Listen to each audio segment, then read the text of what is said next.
সংরক্ষিত নারী আসনের জন্য জমা পড়া 50টি মনোনয়নপত্রের মধ্যে 49টিকে বৈধ ঘোষণা করেছে নির্বাচন কমিশন। যাচাই বাছাই এনসিপি নেত্রী মনিরা শারমিনের মনোনয়নপত্র বাতিল করা হয়েছে। আগামী 12 মে সংরক্ষিত নারী আসনের নির্বাচন দলভিত্তিক আসন বন্টনও চূড়ান্ত। বিএনপি জোট পাচ্ছে 36টি, 11 দলীয় ঐক্য 13টি আর স্বতন্ত্র 1টি। যাচাই বাছাই শেষে বিএনপি জোটের জমা দেওয়া সব প্রার্থীর মনোনয়ন বৈধ ঘোষণা করেছে নির্বাচন কমিশন।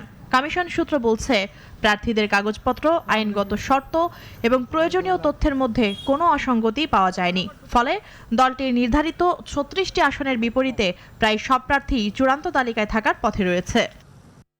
এরই মধ্যে এনসিপির মনিরা শারমিনের প্রার্থিতা বাতিল করেছে নির্বাচন কমিশন।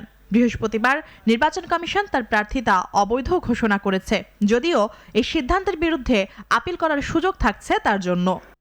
আজকের পরে আমি চাই যে আমার আসলে এখানে একটা আপিল করব এবং এটার একটা শুনানির একটা সুযোগ আমি চাই।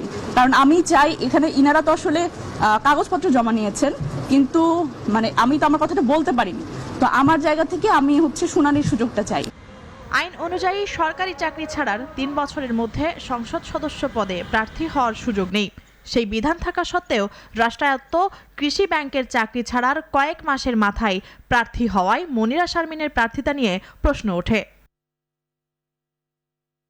মুনিয়া জুথি, নাগরিক, ঢাকা।